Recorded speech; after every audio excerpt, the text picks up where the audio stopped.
Hello, hello, and welcome. Happy Tuesday, everybody. You are live with Sandra at It's All About Choices. And every Tuesday, I have the pleasure of dishing out your nutrition news for your mind and your body and your soul.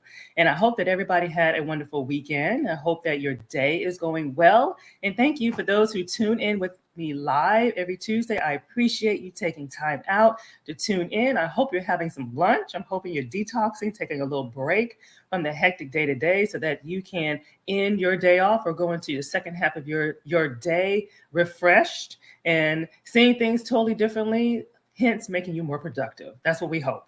And for those who are listening to the replay, I thank you for listening to the replay, pausing, taking time out of that hectic schedule, that hectic time of the day to listen in and taking in a little bit of self-care, as I like to call it. And so the month of March Madness is what I like to call it. It's all about your favorite topics. And this month, I'm bringing back some of your favorites, and we are talking about processed foods. What does that really mean? And are all processed foods bad for you? And do they hinder weight loss? So what's the real deal with these processed foods thing? And so processed foods, we know, but most people know, has a reputation of being a diet sabotager, right? And so sometimes processed foods, or in many cases, processed foods are linked to cancer and allergies, the obesity epidemic, high blood pressure, diabetes, and other negative health outcomes. Okay. And in many cases, this is the case. Some think that purchasing organic, eating raw vegetables, going vegan, meaning no meat, no poultry, no fish, no eggs, is all basically the all natural path. And that's the way to go to eliminate processed foods from their diet. So, what do you think about that? Do you think that that eliminates processed foods? So, the question is, what is your definition of processed foods? What do you think that that means? Okay. And so, today I would love to hear your thoughts on processed foods. And I'm going to share three insightful facts about processed foods that you may not have even considered. All right. So grab your pen, grab some paper. Let's take some notes. And I am going to get my windows ready. So if you are chiming in and participating, everybody knows that I love having engagement. So if you are tuning in, say hello to me. Give me a shout out. And I am looking for here we go. I'm looking for that area where I can see your comments. So I'm able to refer to you by your name and able to comment on you. So I love engagement. So say hello to me, say where you're tuning in from, and we will go from there. So let me make sure this window is ready to go. So I tell you, Facebook, they change things all the time. And so as soon as I get used to something, it's changed. I know you guys know what I'm talking about. So I think I am in good standing now and I can actually see some comments. Okay. So thank you for that pause while I did that. Okay. And so a quick introduction of myself. My name is Sandra Goldtree, and I am a registered dietitian. I'm a certified personal trainer, and I'm your accountability partner. And I pull from a variety of leading edge weight loss and lifestyle strategies. And I like to help adults integrate healthier eating habits into their daily lifestyle. Okay. We don't want this to seem like a chore. We want to integrate the two and make this a priority for you. And the goal is to build lifestyle habits that last the long haul, not just a short term band aid. And so this year, 2023, my motto is creating a change of, or creating a lifestyle of self care. And so that's extending on 2022 when we talked about breaking food strongholds. And so they definitely go together hand in hand in creating that harmony and creating that self-care that we all need. So chime in, like I said, introduce yourself as we are going through here. I'm going to look to see if I see any comments as we are going through. But definitely, I like for this to be very interactive. So feel free to give your comments. Feel free to give your feedback on the topic. So for those who are tuning in, we are talking about some favorite topics that I've done in the past. And today is what processed foods really mean.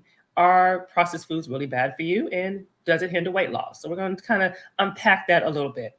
And so I always like to ask a question. So our first question, intrigued. Okay. So has this piqued your interest about healthy food versus processed foods? Okay. Has that piqued your interest? Okay. Because this is something that A lot of times people are really surprised what is processed and what is not processed. So let's talk about that if your interest is intrigued and you want to hear more.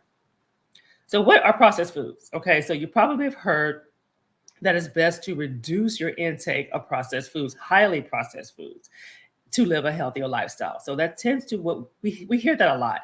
And so before we get into what makes a food highly processed, it's important to understand that foods aren't unhealthy just because they're processed in some way. Okay. Nearly all foods are processed, okay, at least to some extent. Okay. For example, manufacturers, when they process dried beans to make them shelf ready and shelf stable, this does not make them any less healthy, though. Okay, so certain foods have different level of processing, and to make this easier for you to understand, food processing researchers have separated foods into four categories based on the extent of processing. And so, in this day and age, unless you are living on a farm and you are pulling it out of the ground, there is a level of processing. Okay, and I'm going to talk about that some more. So you have minimal processed, I like to say, and you have your ultra processed. And so let's talk about these four classifications, okay? These four categories of that were developed by some researchers. So I share this with my clients. So there's this spectrum. It's a range of processed foods. So you have the minimal, which is that spinach that we buy in the produce section that's in the bag. That is processed, but it is minimally processed, okay? They had to do a little bit of processing to put it in that bag. To ultra processing, okay? The TV dinners, things like that, ramen noodles, things like that. And so here is one food classification that I like, and it seems to break things down pretty good. So you might want to jot this down. So we're breaking these down into groups. So you have group one, okay, which is the minimal processed, okay, very minimally processed. That's your fruits, your vegetables, your grains in its natural state, beans, nuts. They will fall into this category. And these foods may have gone through roasting, maybe boiling, pasteurizing to increase the shelf life, or just simply to make them safe to eat. Okay, so there's some level of processing, but again, these are good choices.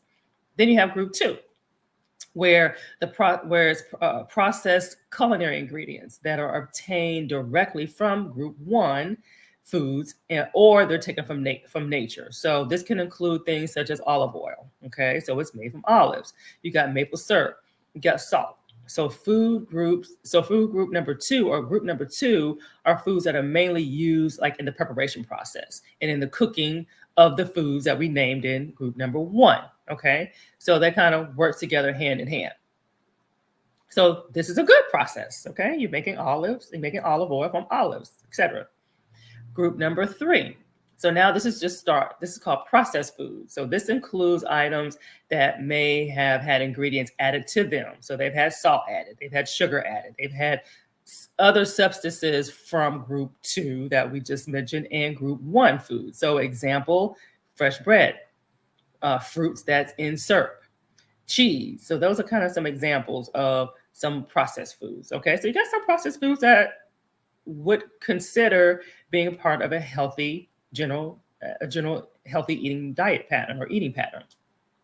Then you have group four, which is the final group. This is your ultra highly processed foods, okay? And so this contains little, if any, of the groups that we named from group one. And so I see people chiming in. So group one, the foods that were named were your fruits, your vegetables, your grains in its natural state, the beans, and your nuts. Those are some examples of minimal processed food. So when it's ultra processed or highly processed, it contains none of that, okay?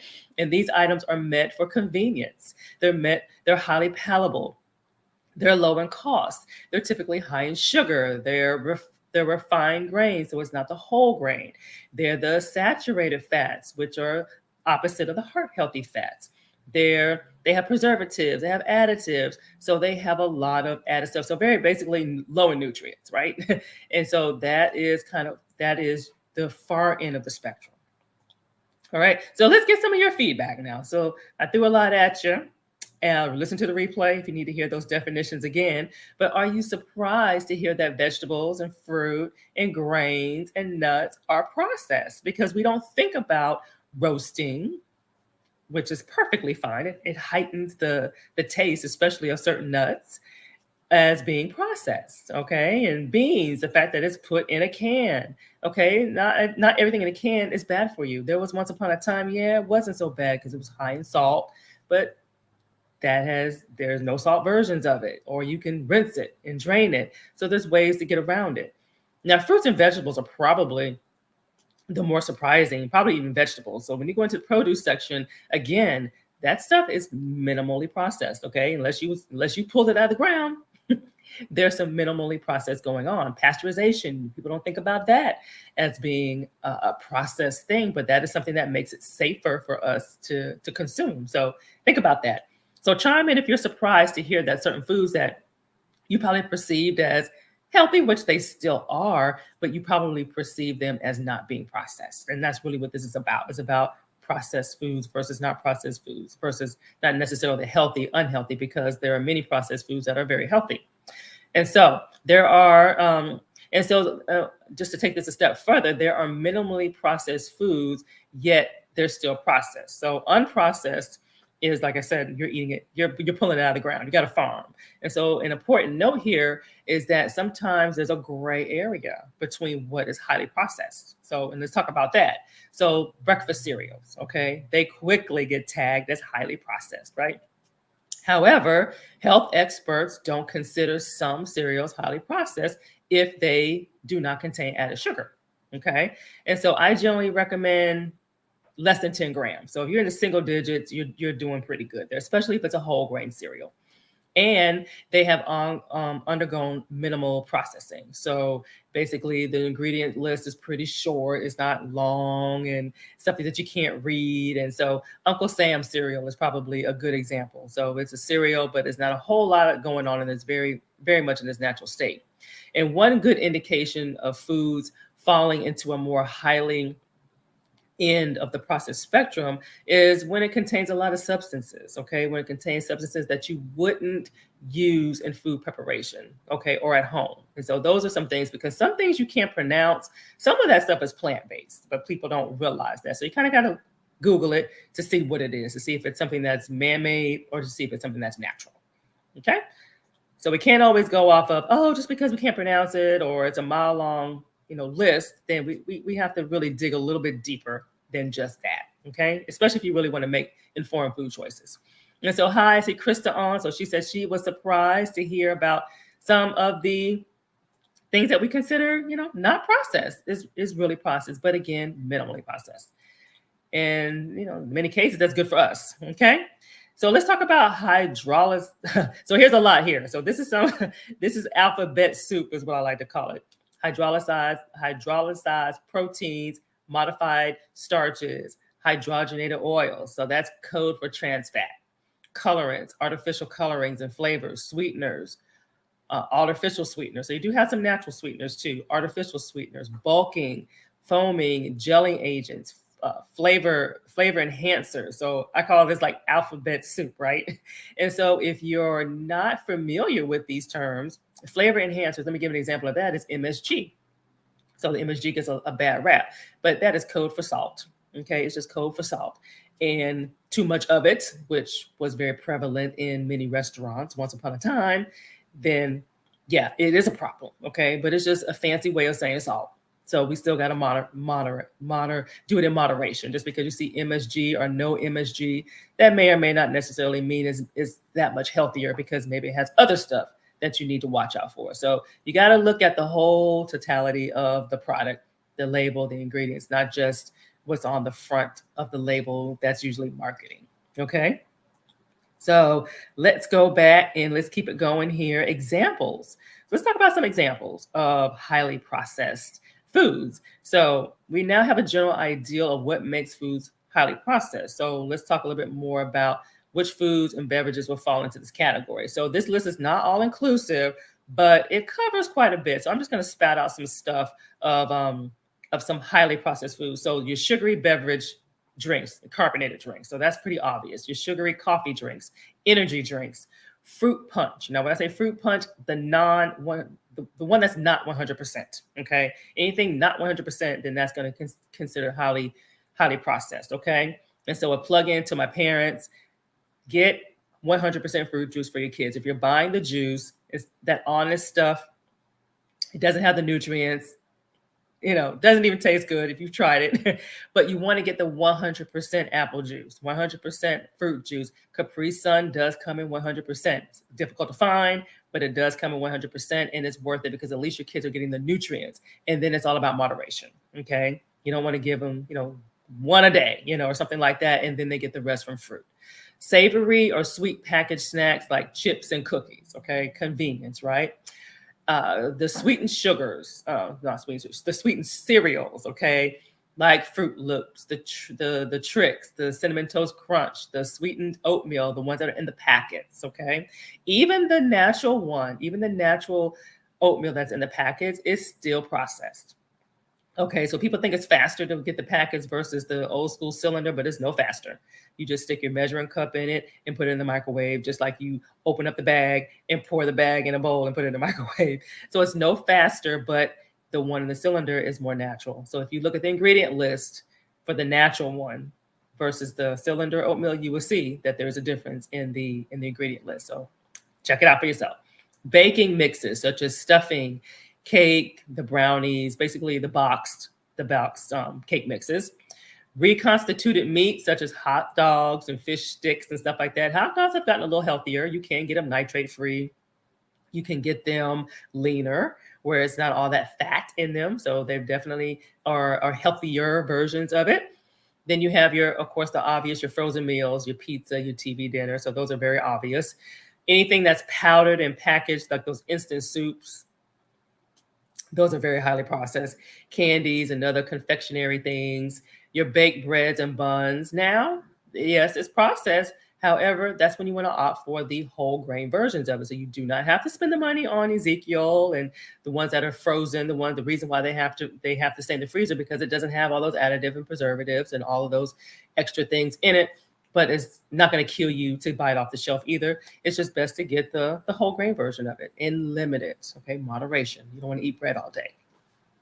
Energy and protein bars and shakes. And I'm talking about the ones that are in the box or the ones that's in the can, things like that. So sorry to disappoint, but they're very highly processed. Your body would prefer to get your protein from lean meat than whey protein or protein bar, because again, that's a supplement. It's still a supplement. Replacement shakes and powders that are meant for weight loss. Okay, so it's a place for that, but it shouldn't serve as your staple or cornerstone of how you eat. Yeah, the box pasta products. So especially the flavored rices, anything that the hamburger helpers, all that stuff that a lot of us grew up on, those are very highly processed. So they are healthier versions or healthier recipes to make those. And then you have your sweets. You have your ice cream. You have sweetened yogurt. So when I say sweetened, meaning that if it's over 150 calories per that little container, the fruit on the bottom, usually that's added stuff into it, added processing. So you're better off if you cap it at 100, you still have it flavored. Add your own fresh fruit, and you're good to go. Cocoa mixes, very processed. You have your margarines. You have other ultra processed spreads and sweet and things like that. So again, moderation, because there's a place for all that stuff. Is this stuff worth eliminating? No. However, moderation is the key. Okay.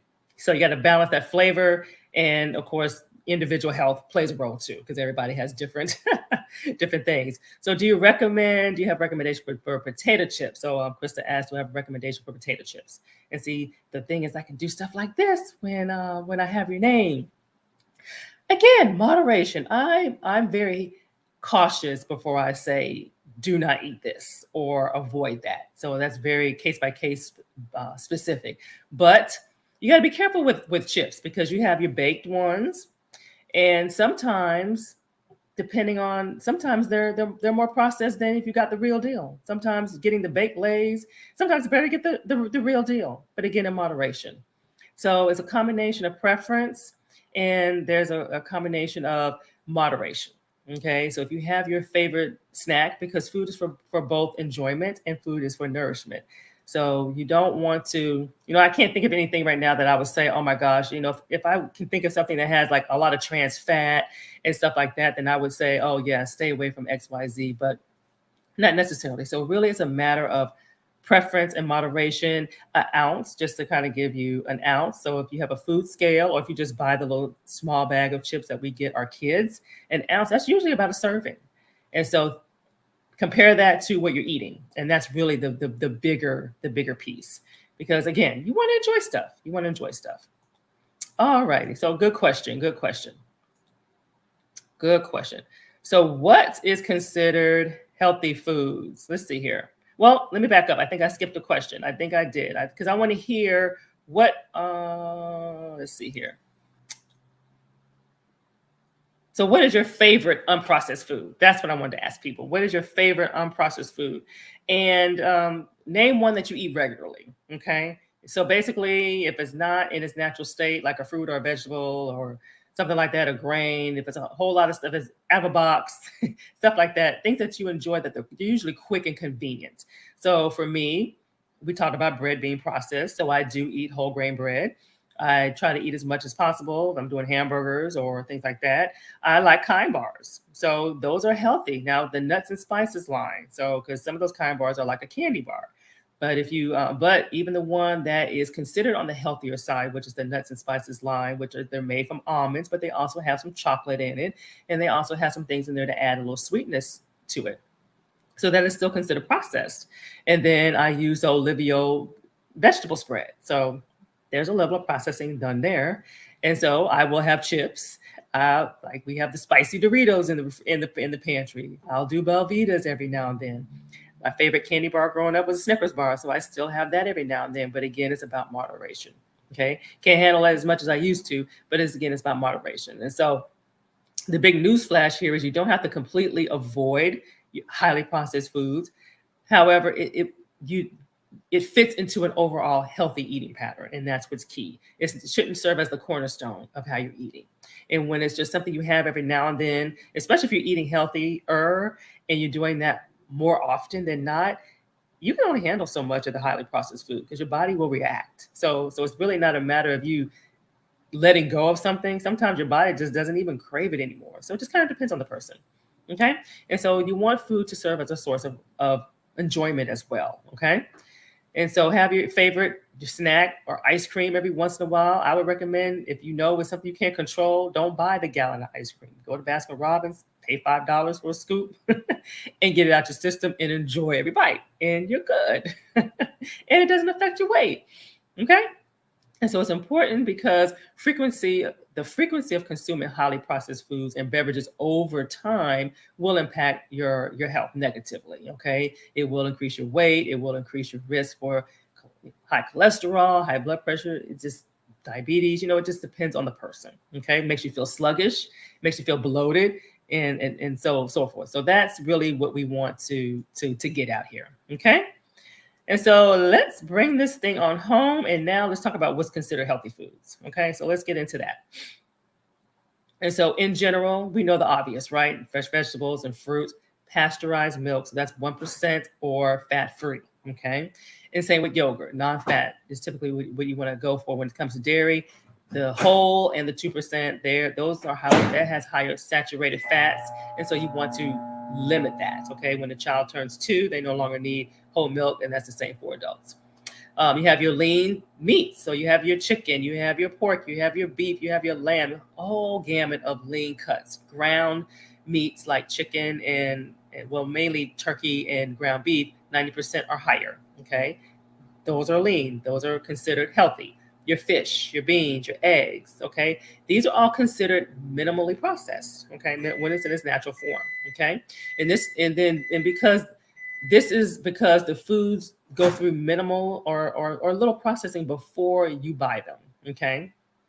And so we commonly refer to these as whole foods. So this is what we call whole foods. This is truly what clean eating is about. Okay. So clean eating doesn't mean avoid, and it doesn't mean restrict. It means eating foods more in their natural state and knowing how to navigate that. Okay. And then I teach my clients that 80-20 rule. So, and this is why it's not necessary for you to put yourself through all these extreme restrictions and deprivations and diets and low carbing and only juicing. And because longer term, that's going to affect your sanity. It is going to increase your cravings. It does not lead to optimal health. It's very difficult to stay motivated, have the energy to work out when you don't have the energy and stuff like that. So it's all about the goal of this is weight management, being fit, having optimal health, controlling those cravings, but yet still having something and enjoying it and keeping your sanity. Okay. And here are some other examples of some healthy whole foods. So let's see here. You can have vegetables and fruits, including frozen, fresh, even dried. Okay. A lot of times people think dried is overly processed and full of added sugar. It's natural if it's no added sugar. Okay. So if it's the natural, like raisins and apricots, dates, and things like that.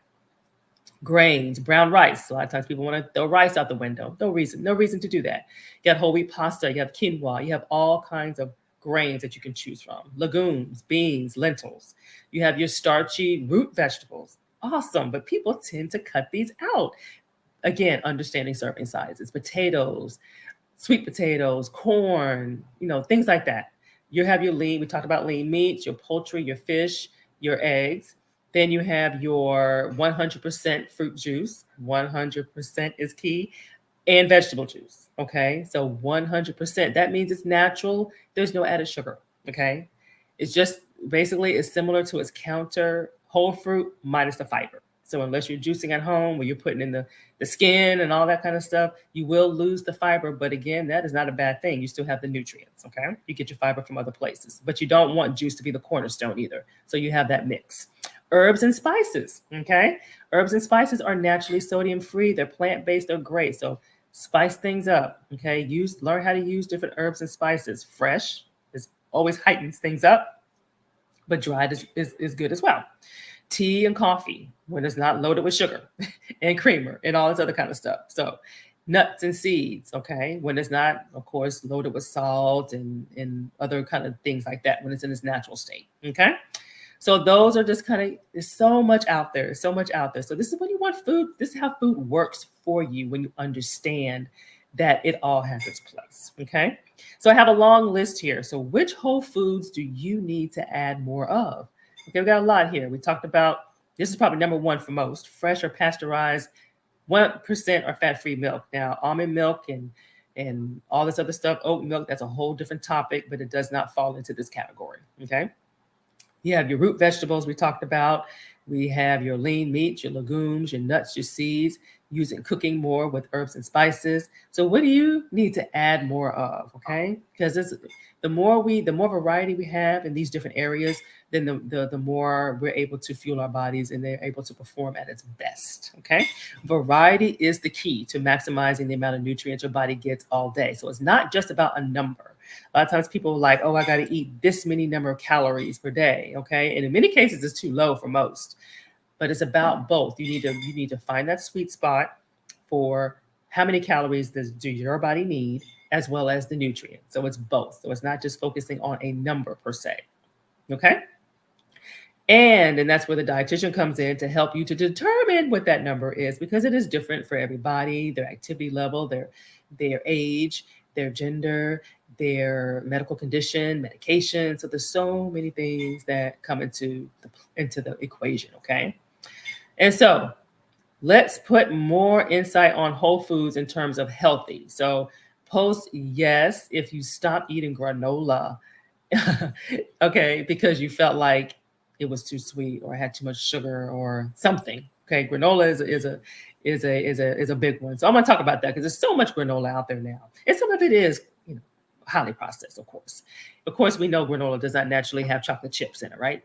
And so items made from whole foods. So granola is made from a whole food. It's made from oats, right? So dried fruit is made from the real fruit. No added sugar or polenta, which was made from whole cornmeal, right? Are also considered minimally processed and they are considered healthy, okay? Additionally, you've got some oils like olive oil, avocado oil. They're derived from the whole foods to consider them a healthy choice, olives, avocados. And so the term healthy in regards to food is problematic at times because it can demonize foods that are considered processed, and you will remove foods that are really healthy. So again, it's all about understanding where foods originate from and what has been added and what that true natural form really is. Okay. All righty. So the big takeaway here. I know I said a lot. This is a lot in this live, but there are several differences between minimally processed and highly processed foods, and the main ones are calories. Okay, ultra processed foods they're much higher in calories and low in nutrients. Okay, the sugar content is typically higher in ultra processed foods versus minimally processed foods, and all ultra processed foods are generally lower in fiber, protein, vitamins, minerals, things like that. Okay. And so, but there are exceptions. Okay. So this is where skillful labor reading is important. Okay. Proficient food knowledge is essential. Okay. And not everything, you're not going to find everything in a Google search. Okay.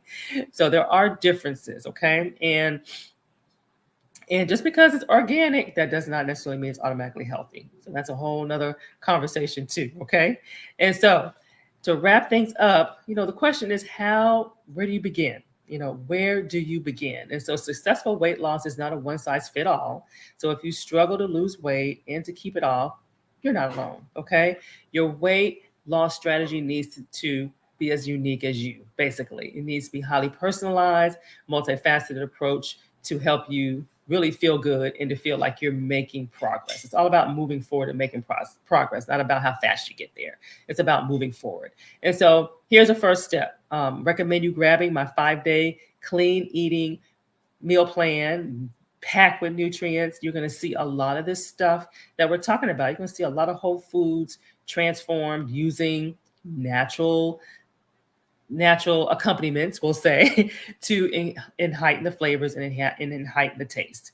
And so take advantage of that. They're easy. They are easy meals, quick meals. You can do the 5 days in its entirety, or you can pick meals. You can pick snacks. But the whole key is to see how you can put all this into implementation and to take advantage of what grabbing and going and how that works for you, because it is a meal prep guide. So it will help you to prepare different meals and snacks on certain days. So you're not doing this every single day. So you'll have some days where you're just eating leftovers and you're just grabbing and going. You don't have to cook stuff. And so that is a wonderful thing once you're able to really realize the benefits of it, especially when you have a very hectic day. All right. So I thank you all for tuning in. This was a long one. I know it was. I'm going to look for some comments just to make sure I didn't miss anything.